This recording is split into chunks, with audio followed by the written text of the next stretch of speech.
नमस्कार, मेरा नाम विश्वजीत शुक्ला है और मैं एक अध्यापक हूँ।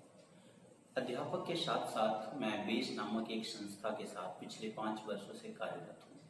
ये बेस समाज के लिए वैल्यू एजुकेशन देने का एक उत्तम कार्य कर रही है।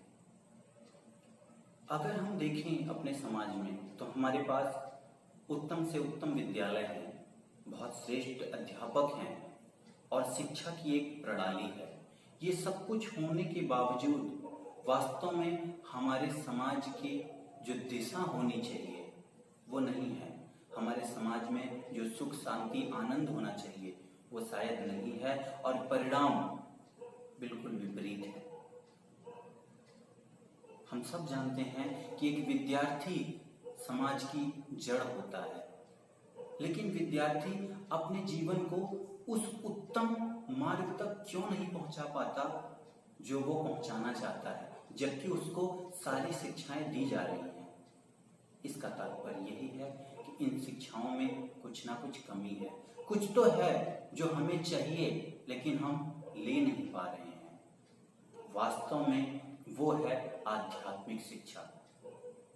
एक विद्यार्थी के जीवन में 2 तरह की शिक्षाओं का होना परम आवश्यक है।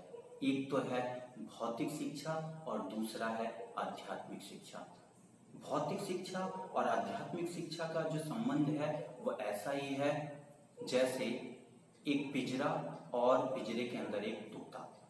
हम पिंजरे को तो बहुत सजा रहे हैं, हम पिंजरे की रोज पॉलिश कर रहे हैं, लेकिन हम तोते को कभी कुछ नहीं खिला रहे हैं। परिणाम क्या होगा कि तोता दिन प्रतिदिन कमजोर होता चला जाएगा।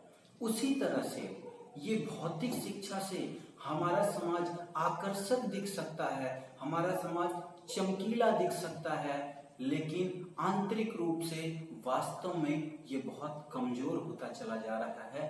क्योंकि जो शिक्षा इस समाज को, एक विद्यार्थी के जीवन को ऊर्जा देती है, उसको एक वैल्यू प्रोवाइड कराती है, उसको वास्तव में एक महत्व सिखाती है, वो हम ग्रहण नहीं कर पा रहे हैं। ये हमारा दुर्भाग्य है।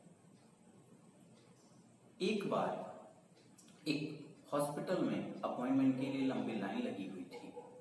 बहुत सारे लोग थे, काफी टाइम लग रहा था अपॉइंटमेंट लेने में। काफी लोग परेशान थे क्योंकि जो एम्प्लॉय वहां पे काम कर रहा था उसका सिस्टम बहुत स्लो कार्य कर रहा था। तो जो भी व्यक्ति उसके पास जाता वो उसको 2 अपशब्द कहता कि इतना धीरे काम करते हो आप, आपको काम करना नहीं आता, और कुछ ना कुछ उसको सुना के चला जाता था। परंतु एक व्यक्ति वहां पे गया और उस व्यक्ति को उस एम्प्लॉय ने बोला, सर आप 2 मिनट वेट करिएगा। उस व्यक्ति ने बोला, कोई बात नहीं, आप बहुत थके महसूस होते हो, पहले आप थोड़ा सा पानी पी लो फिर मेरा काम करना। ये सुनकर उस एम्प्लॉय को बहुत सुख का अनुभव हुआ, एक आनंद का अनुभव हुआ, एक अपनत्व का अनुभव हुआ, और वो एम्प्लॉय काफी प्रसन्नता से उसका कार्य किया। इस सारी घटना को एक बुजुर्ग व्यक्ति दूर से देख रहा था। उस बुजुर्ग व्यक्ति ने बाद में उस व्यक्ति को बुलाया और कहा, बेटा मैंने देखा कि सारे लोग परेशान थे, फ्रस्ट्रेटेड थे, लेकिन आप इतने शांत कैसे थे? उस व्यक्ति ने बोला कि मैंने अपने जेब में संस्कृत के कुछ श्लोक लिख कर रखे हुए हैं जो जीवन का महत्व समझाते हैं, और मैं उन्हीं श्लोकों को रिमेम्बर कर रहा था और मुझे पता ही नहीं चला कि कब टाइम चला गया, क्योंकि वो श्लोक इतने महत्वपूर्ण थे जो जीवन का महत्व बताते हैं। और जब मैं उस व्यक्ति के पास पहुंचा तो मेरे हृदय में एक विनम्रता थी और मैं उसकी तकलीफ को महसूस कर पाया, इसलिए मैंने ऐसा किया।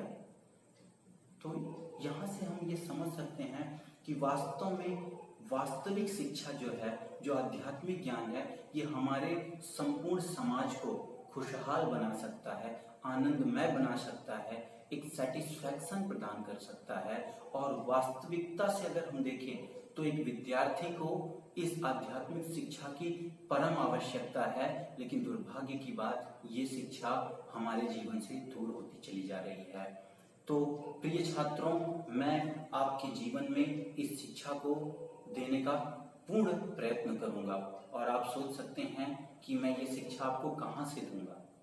तो ये शिक्षाएं मेरे अपने मन की नहीं होंगी, ये शिक्षाएं किसी कल्पनाओं पर आधारित नहीं होंगी, ये शिक्षाएं किसी बौद्धिक स्तर की नहीं होंगी, ये शिक्षाएं प्रमाणिक शास्त्रों से होंगी, 100% परफेक्ट होंगी। और मेरी ये गारंटी है कि ये शिक्षाएं आपके जीवन को उत्तम मार्ग पर अवश्य ले। जो लोगों को वास्तविकता में चाहिए, मैंने इस YouTube प्लेटफॉर्म को चुना है ताकि मैं लोगों तक इस शिक्षा को पहुंचा सकूं, वास्तव में उनको वो दे सकूं।